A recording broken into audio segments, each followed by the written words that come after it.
Welcome back to Chameleon Cinema, another movie night in the books. Welcome. It was my pick, and I chose Pulp Fiction, made in 1994 by a super unknown guy, Quentin Tarantino. Yeah. Quentin Tortilla. Tortellini. Anyways, if you are unfamiliar with this super avant-garde director, warnings will be right off the bat. We got to go right in with this is more violence, and not only that, we decided to add vulgarity, drugs, sexual stuff. Language beyond most movie standards. Racist. Yeah. Almost everything, but so we're back. Coming in with another hot one. So please with great caution, know that we are watching these with our eyes. We skip scenes. We're as vigilant as we can be, and we allow in what we allow in, but just know right out front that it is a very graphic and intense film, as with all of his films. I am of the firm belief that his films would be perfect if you omitted like 2 or 3 scenes in every single one of his movies. In every single one of his movies, if you just cut out a little bitty part. No, or at least one. Like there's at least always one that's like. Yeah, but I'd say at least always one, but in this film, I thought there was one because it literally scarred me the first time I watched this movie. So this time I was like, close your eyes. But there was actually a couple parts that I was like, ooh, actually, if they took that out, I wouldn't be like, there's some stuff that lingers. Anyways, so let's jump right in to the stuff that lingers. I am obsessed with the dialogue in almost all Tarantino movies, but in this movie in particular, the dialogue is masterful. It's genius. It is instantly different. Like the moment we turn the movie on, it's like Chris and I were instantly leaning in. Yeah, it just enwraps you. Like you are just can't help but, like you lose track of time. You just get sucked in, and that's a sign of good writing and also good acting and good cinematography, because you got to capture those angles and movement in like a lot of the scenes. There's a lot of dialogue, but it's moving. Like people are moving, they're traveling, and so it's good stuff. Well, and sometimes they're not, and that's the beauty, because like there's lingering diner scenes where there's a back and forth dialogue that seems like it's about nothing, but none of the dialogue is ever about nothing. It's always incredibly intentional, but it feels aimless. It feels normal. It feels real. There's the other Jackrabbit Slims, their diner scene. It just, this long discussions. But then there's also, like you're talking about, like down hallways and around corners. And so it's really interesting the way the dialogue flows. And Quentin Tarantino is a director that, like, if I could just clean him up a little bit, he's like who I would dream to tell stories or create characters, or because they just splash across the page. The dialogue is, like I said, it's just masterful. It's so clever. Even stuff I've never caught before, I caught again this time, like even hints to future movies or things in this film that referenced his previous work with Reservoir Dogs, and just like it's his fingerprint is all over it. And I was just telling Chris that, like, it's like, it's them, it's not they just got lucky with like a good cinematographer or a good costume designer or a good, like, that this director is so in every piece of the puzzle that it just is them. It's so interesting. Yeah, we talked a little bit about that off cast. Just like Tarantino, Christopher Nolan, what was the other? Wes Anderson. Wes Anderson. you know that they are just so perfectionist, so, hands in everything, that you know that that's why everything is so meticulous, so well shot. It's like that's why I think they're such known directors. They're going beyond just directing a scene. It's like, no, they want to make sure every little thing down to the button on the costume design is captured on the shot. And so it's so good. Yeah, but he's also controversial because you can put a lot of his films side by side to older films that he has almost cut and pasted the framing, like almost everything, like the even the dance scene from this. Like there are other dance scenes that you can see that he took inspiration from, but it's like people kind of it's controversial because it's almost more than just taking inspiration from. It's almost copying, Sure. But I've listened to the arguments and I've gone back and forth. I've seen all the side by sides and I get it. But at the same time, somehow it's so very much his own. And it becomes a new thing, which it kind of reminds me. It's akin to when artists sample music from other tracks. Well, and I think... which is also controversial. Sure. But I also think it's... well, like you said, it's a new thing. Out of context, pulling those individual clips, yes. But then, they're surrounded by a whole different movie. They're surrounded by a totally new piece of art. And then also, people have been copying forever. It's until the internet and all these people who, nerd out about these nitty-gritty things and can make these side-by-side videos and do all this research and dig and all that stuff. But it's blatant, frame by frame. I think it's But look throughout history, people no, but it's always... Django Unchained. It's when he gets shot in the flower and he bleeds out of the flower. It's another movie did exactly that. Sure. So it's not somebody's wearing flowers and they get shot in a different look. It's exact. So again, I feel like the controversy is merited. I think people have a right to be upset about it, but I think people also have a right to be more open-minded about it, like us, where we see it as a different thing. But I see where people could see it as... so I can see it either way. And honestly, he knows it. He knows he's controversial. He likes that he's controversial. He knows that it's filthy and grimy. He knows that it's weird and perverse. He knows. I love the interview where the lady's like, but why so much blood? And he's like, 'cause it's fun, Jan. So he really gets a thrill out of making his films. And you can tell. But he loves cinema and it shows. And he's made a bunch of really incredible films.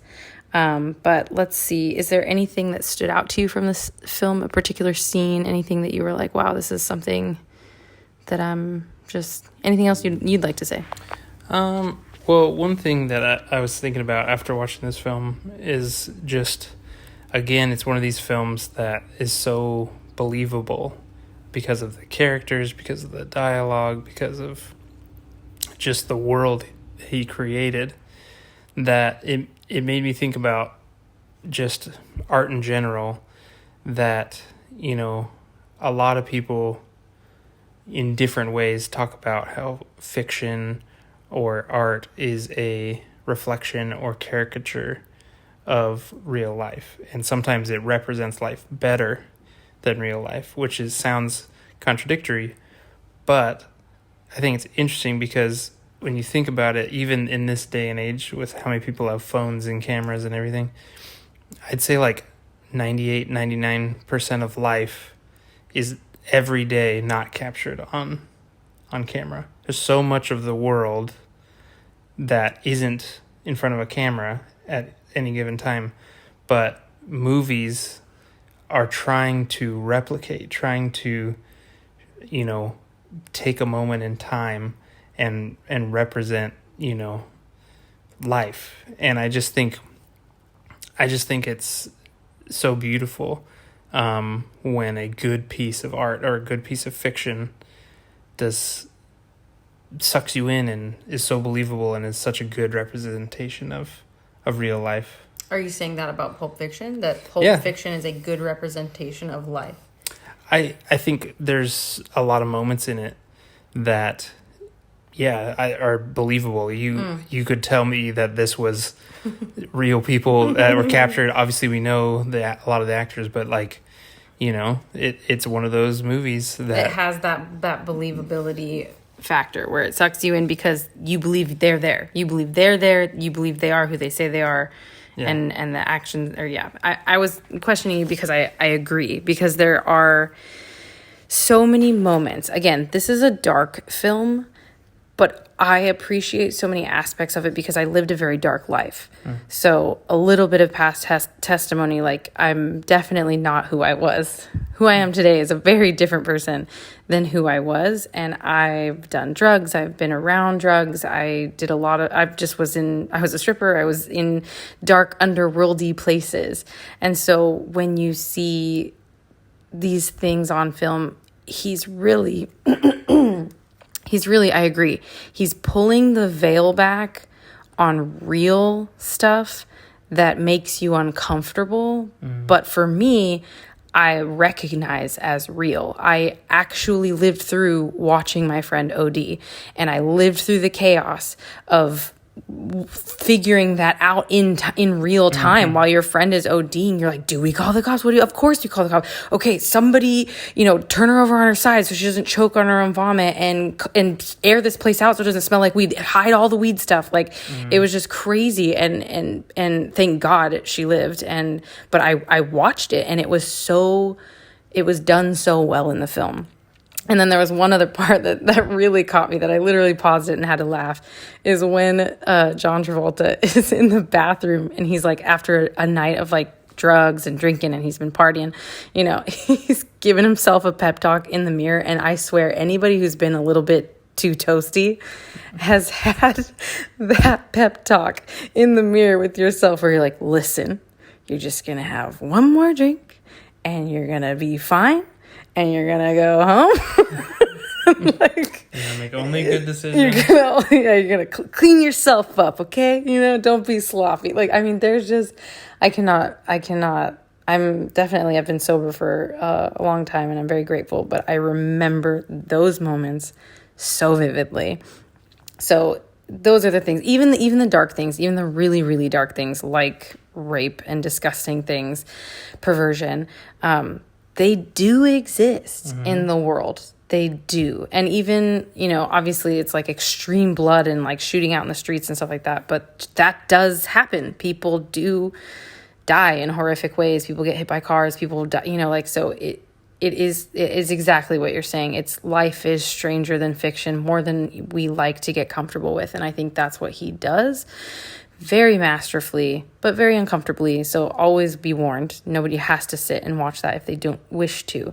But I definitely get what you're saying, and I catch the inspiration. It's masterful. It's really good. Yeah. I also, to piggyback off of what you're talking about with those scenes that you can relate to. Like I loved the OD scene in the sense of he let the camera roll.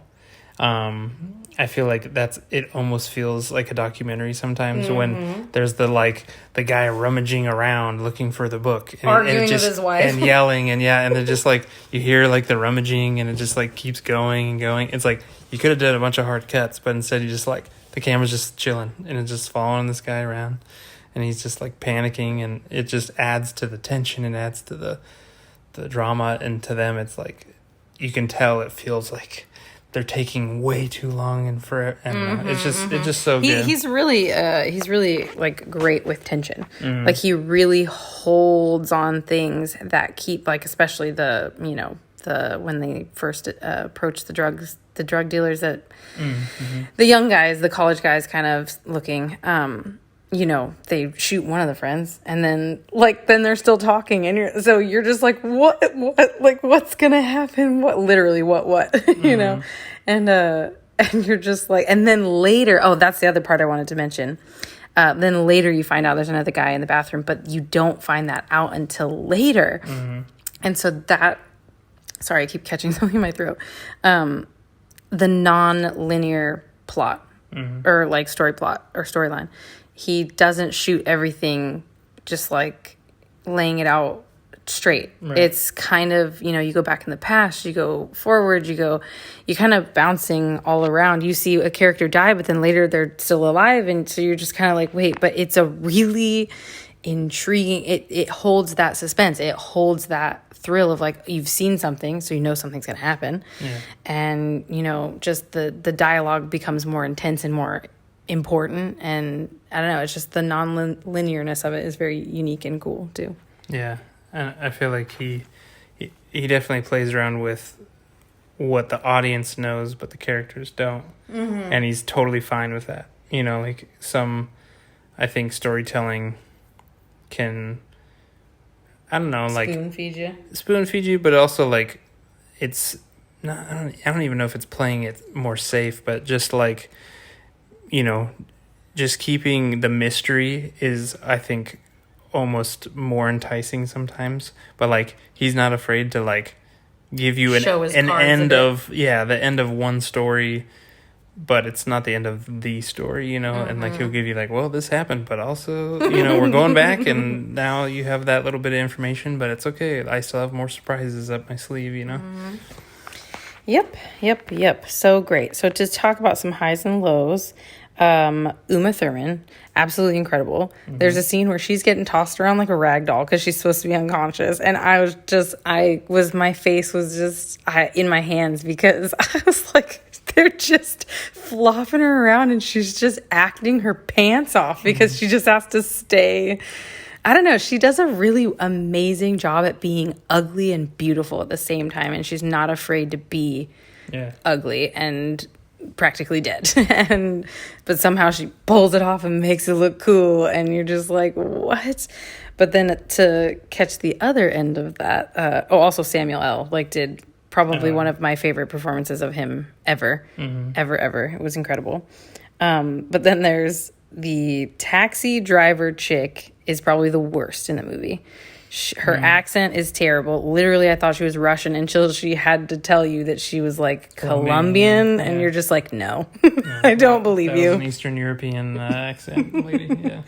And then to rival her bad performance, Quentin Tarantino does his own little role, and it's awkward for being such a master of the directorial craft. His acting is subpar. Yeah, I mean, he can say a line here and there, but you don't believe him. He kind of takes you out a little bit. Yes. I will say when he's acting across from the guy from Reservoir Dogs, the wolf guy, you can tell that guy is an incredible actor. Like, you are watching him, you believe him, but then when it bounces to Quentin, it feels off. Well, he definitely carried almost every scene he was in. He definitely, the wolf guy. Yeah, he carried the rest of that whole section of the movie. But because like even the junkyard lady who comes up, clearly a very amateur actress. He helped her out. Like he totally was just like, I'm carrying this whole thing, and it's interesting to see that because I think that happens sometimes where you have like, well, we could afford this guy and the rest are like, but like if they can do it right and really balance how little someone talks or whatever, like, I don't know. It was interesting to see him kind of carry scenes. It's like watching like badminton or tennis, and like one player's really good and the other player's not so good, but that person is like saving the shots that almost fall. Like, you know what I mean? Like the game could end, but they get it back and keep it going. No, he was absolutely masterful. I believed him 100%. Like, that he is the wolf and he takes care of business. And I believed him, and I agree. I loved every scene he was in. To give Quentin credit, his character could have been an awkward man. And so, it wasn't the worst I've seen. So, but it was worth mentioning that he did put himself in the film. The the last thing I think I wrote as a note was just that he definitely takes you to horrible darkness in almost every single one of his films. There's a horribly disgusting, vile, dark moment, right? But then he does this thing where we were trying to think of the word. It's not revenge, and it's not even like justified, but you do feel this like sense of relief because the bad people or the bad person gets their just desserts in a way. Like think Inglourious Bastards. It's like the Nazis get theirs, and you're like, good. I was thinking about a handful of his movies, because there's the Nazis, and then there's Django. It's like the horribly racist slaver. In this one, but what? Oh shoot! I was just thinking of another one. Hollywood, his new one. What's the Hollywood? Something in Hollywood. Once Upon a Time in Hollywood. It's the Manson party that they don't end up murdering the people; they get murdered. Yeah. Anyways. Yeah. So it's usually. Oh, and then in even in Kill Bill, like all these bad people who did really horrible things, heinous crimes, they get killed eventually, and you're in horrible graphic ways. And so it's just an interesting thing he does. He shows you something horrible, but then you feel okay after. I feel like it's almost like he pays for all this fake blood right before he starts shooting any film, and he has to justify it. He's like, okay, I gotta use a lot of blood, so I gotta create a character that's so horrible that deserves to be just blown away in the most explosive fashion. And I think Marcellus Wallace says it best when Butch asks him, are you okay? And he's like, no, I'm the furthest thing from okay. But I'm gonna be all right, you know? And so it's just, that's kind of how you feel when you watch his movies. You watch his movies and you're like, this was horrible. But there were also some weird life lessons along the way and some victorious moments that you feel really good about. So it's a very strange feeling. But I honestly think he is one of my top favorite directors as far as painting the most. He's like, I wouldn't even say Picasso, but just like painting the most insane piece of art, and you could just stare at it in different ways, and it's not for everyone. Not everybody likes the same type of art. But it's something I weirdly enjoy. He's, I don't know. Yeah, he's definitely up there. I don't know where he'd be if he'd be in my top 10, but he's definitely one that is unique. Like, as much as he has controversy for copying, I feel like he's also one of the most unique directors in the sense of, like, who else is doing what Quentin Tarantino is doing? Yeah. No, I agree. He's just, yep. Anyway, so let's get to the review or our ranking. Yes. How we rank it is we rank it out of 10, but we split that in half. 1 for how great the movie was as a whole, just cinematography, director, writer, just as a whole. And then the other side is rewatchability. How many times can I rewatch this? And then it kind of just gives what we think is a pretty fair assessment. So I'm interested to hear what your ranking is. You want to go first? No. Okay. I might change my answer. Oh my gosh. Okay. So my overall of the movie is a 4 out of 5. So I don't think it's perfect, but it's definitely a masterful film, and rewatchability for me is pretty right down the middle, 3. So my total's a 7. Same. I thought about it last night, and I almost gave the rewatchability a 2 because it's so violent and dark and all of that. Grimy, very grimy. But I upped it back to a 3 because there's so much dialogue, color. It's just so much that you can look at and discuss again and again. I mean, this is probably my 3rd time watching it, and I was still just as excited as almost if it was the first time. So, what? This is funny how many times we've had the exact same score. I think it's 3 out of 4. That's because we married each other and we love each other, and we do have a lot of the same likes and interests. So, which I love that. I love that about us. But yeah, and I agree. I think it's not a perfect film, but it's dang near close. There's a couple scenes that linger for me that I could do without, and it would have been absolutely perfect. And then yeah, the last thing I want to mention is that we're working on probably my first single, our first single this year. Yeah, it's like we do have one other single. One other single. So good. But it is called Pulp Feelings, and it is it's the second homage to a movie. So it's kind of funny, like what Quentin Tarantino does in movies, I like to do in song. I like to take a movie that inspires me very much and then sing from perspectives of characters and weave in little bits from the films. And so I'm actually really excited about this one. So yeah, just keep that on your radar. Just wanted to give a little, sneaky peeky to a little plug to our many, many listeners. Yeah, so all three of you out there. Yeah. Jeff. Just wait. Jeff Cuevas, he gave us one of our first comments, and we love him, so we just want to give him a shout out. And he would also talk about Quentin Tarantino films for hours with us. So yeah, shout out to you, one of our lucky listeners. Well, thank you all for listening, and we'll catch you next time. Yep. See you later.